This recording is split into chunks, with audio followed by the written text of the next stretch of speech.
We believe, we believe as Democrats that a society as blessed as ours, the most affluent democracy in the world's history, one that can spend trillions on instruments of destruction, ought to be able to help the middle class in its struggle, ought to be able to find work for all who can do it, room at the table, shelter for the homeless, care for the elderly and infirm, and hope for the destitute. And we proclaim as loudly as we can the utter insanity of nuclear proliferation and the need for a nuclear freeze, if only to affirm the simple truth that peace is better than war because life is better than death.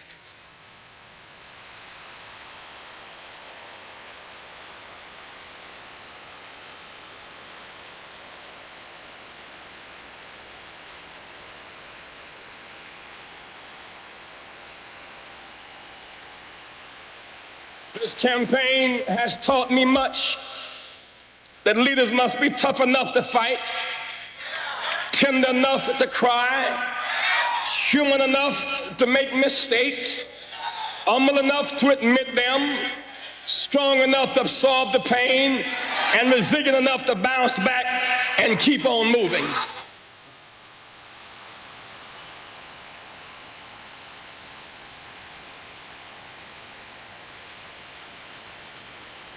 We must turn from finger pointing to clasp hands.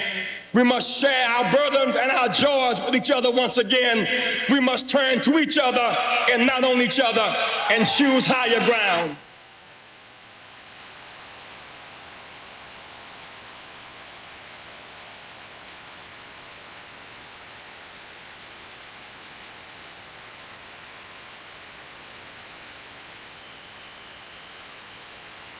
To the Republicans, I say this: take no comfort from this Democratic family tussle.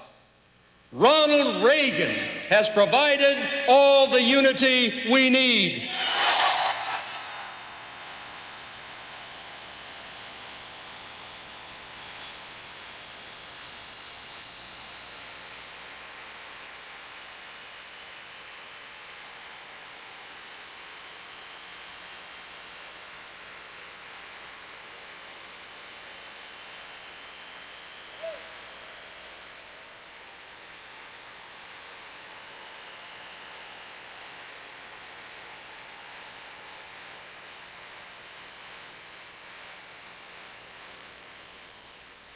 Our faith that we can shape a better future is what the American dream is all about. The promise of our country is that the rules are fair. If you work hard and play by the rules, you can earn your share of America's blessings. Those are the beliefs I learned from my parents. And those are the values I taught my students as a teacher in the public schools of New York City.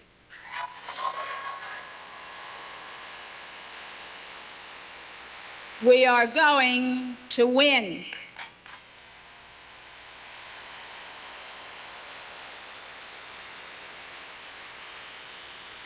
We are going to win because Americans across this country believe in the same basic dream.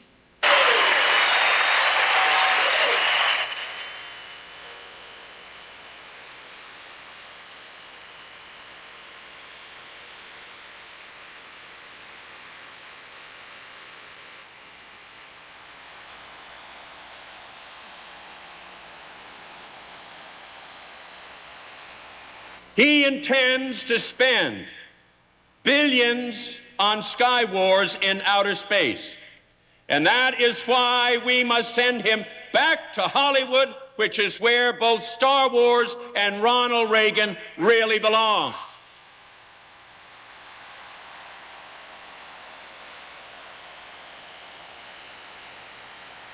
My fellow citizens, I present to you our leader, who never gave up in adversity, who came back against the odds, who won at this great convention, and who will win an even greater victory in November, the nominee of the Democratic Party, the next president of the United States, Walter Mondale.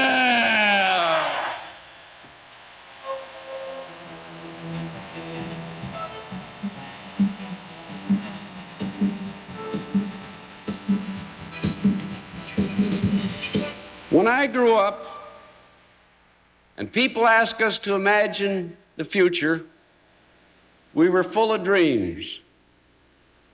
But a few months ago, when I visited a grade school class in Texas and asked the children to imagine the future, they talked to me about nuclear war. Lately, as we've neared the election, this administration has begun to talk about a safer world. But there's a big difference. As president, I will work for peace from my first day in office and not from my first day of campaigning for re-election.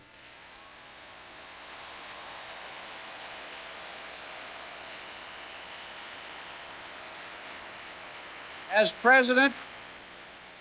president, I will reassert American values. I'll press for human rights in Central America and for the removal of all foreign forces from the region. And in my first 100 days, I will stop the illegal war in Nicaragua.